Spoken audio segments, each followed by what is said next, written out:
Good evening all of you. मैं रविंद्र त्रिपाठी हमेशा से की क्लास में। आज आप लोग का सेकेंड पेपर था असेसमेंट और टीचिंग एंड लर्निंग। उसका मेरे पास बुकलेट सीरीज़ मैं बी भेज चुकी हूँ। ये मेरे पास बुकलेट नंबर सी है, उसे देख लेंगे। चलिए स्टार्ट करते हैं। पहला क्वेश्चन है, निर्माणात्मक मूल्यांकन का उद्देश्य है।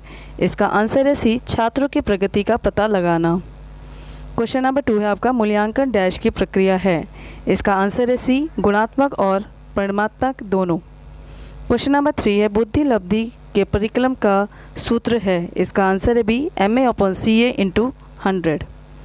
क्वेश्चन नंबर 4 है आपका, उच्चतम प्राप्तांक एवं निम्नतम प्राप्तांक के बीच के अंतर को कहते हैं। इसका आंसर है बी, प्रसार। क्वेश्चन नंबर 5 है आपका, किस उपागम में संख्याओं का उपयोग होता है। इसका आंसर है सी, सांख्यिकी।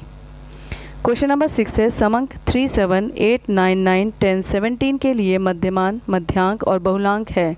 इसका आंसर है ए, 9, 9 व 9। क्वेश्चन नंबर 7 है, निम्नलिखित में से कौन निबंधात्मक परीक्षा की विशेषता नहीं है। इसका आंसर है सी, अंकन में वस्तुनिष्ठता। क्वेश्चन नंबर 8 है आपका, निम्नलिखित में से कौन ज्ञानात्मक क्षेत्र के उद्देश्य से संबंधित नहीं है। इसका आंसर है डी, चारित्रीकरण। क्वेश्चन नंबर 9 है, जब कोई परीक्षण वही मापता है जिसके लिए उसका निर्माण किया गया है तो वह परीक्षण कहलाता है। इसका आंसर है बी, वैधता। क्वेश्चन नंबर 10 है आपका, वस्तुनिष्ठ परीक्षण में निम्न में से कौन सी विशेषता होना आवश्यक है। इसका आंसर है डी, उपरोक्त सभी। क्वेश्चन नंबर 11 है आपका, निम्नलिखित में से कौन वस्तुनिष्ठ परीक्षण का दोष है। इसका आंसर है सी, उत्तर का अनुमान लगाने की संभावना। क्वेश्चन नंबर 12 है आपका, सहसंबंध गुणांक ज्ञात करने की कोटि अंतर विधि का प्रतिपादन किसने किया। इसका आंसर है ए, स्पीयरमैन। क्वेश्चन नंबर 13 है, जब किसी x में वृद्धि करने पर चर y में वृद्धि होती है अथवा चर x में कमी होने पर चर y में कमी होती है तो इस प्रकार का सहसंबंध कहलाता है। इसका आंसर है बी, धनात्मक सहसंबंध। क्वेश्चन नंबर 14 है, निम्नलिखित में से कौन विचलन का विश्वसनीय माप कहा जाता है। इसका आंसर है ए, प्रमाणित विचलन। क्वेश्चन नंबर 15 है, निम्नलिखित में से कौन सा केंद्रीय प्रवृत्ति का विश्वसनीय माप है। इसका आंसर है ए, मध्यमान। क्वेश्चन नंबर 16 है, अव्यवस्थित प्राप्तांक 9, 8, 12, 10, 11, 11 का मध्यांक है। इसका आंसर है सी, 10.5। क्वेश्चन नंबर 17 है आपका, कितनी बुद्धि लब्धि वाले जड़ बुद्धि कहा जाता है। इसका आंसर है बी, 0 to 25। क्वेश्चन नंबर 18 है आपका, अव्यवस्थित आंकड़ा 8, 7, 6, 5, 6, 10, 8, 6 का बहुलांक है। इसका आंसर है बी, 6।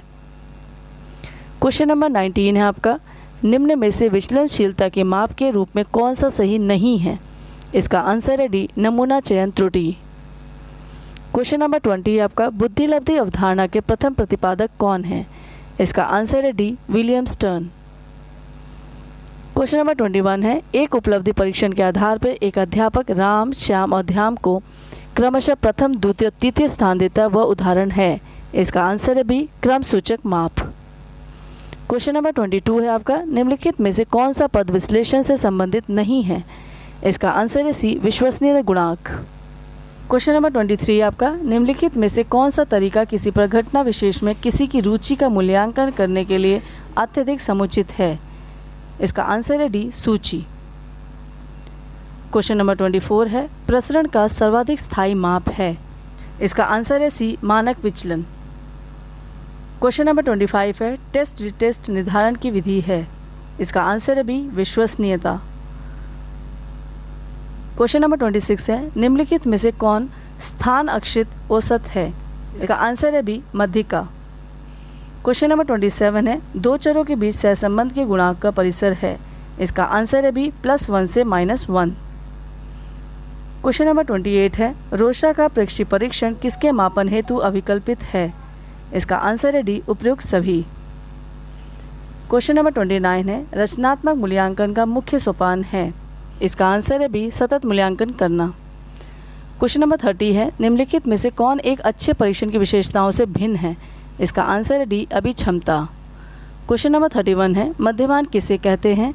इसका आंसर है सी, प्राप्तांकों का औसत। क्वेश्चन नंबर 32 है, निम्न में से कौन मापन का स्तर नहीं है। इसका आंसर है सी, समानुपातिक स्तर। क्वेश्चन नंबर 33 है आपका, अल्पकालीन निर्णयों को लेने में कौन सहायक है? इसका आंसर है फॉर्मेटिव इवैल्यूएशन यानी कि बी संरचनात्मक मूल्यांकन। क्वेश्चन नंबर 34 है आपका, प्रक्षेपीय तकनीक का प्रयोग किसके मापन के लिए किया जाता है? इसका आंसर है ए व्यक्तित्व मापन।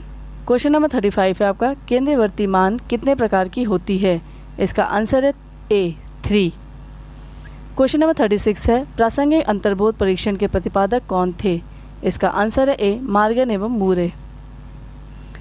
क्वेश्चन नंबर 37 है आपका, निम्न में से कौन दीर्घकालीन निर्णयों के लिए महत्वपूर्ण भूमिका अदा करता है?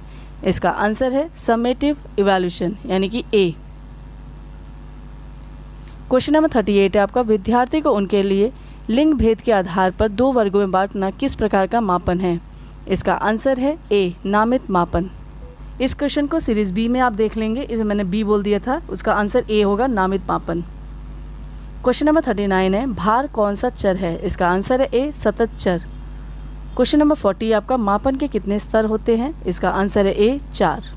ये था आपका 1 से लेकर 40 तक क्वेश्चन, इसे आप करेक्शन कर लेंगे और जितने आपके नंबर आएंगे उसे आप मुझे कमेंट में करेंगे। अगले पेपर के लिए आपको बेस्ट ऑफ लक और तब तक के लिए धन्यवाद।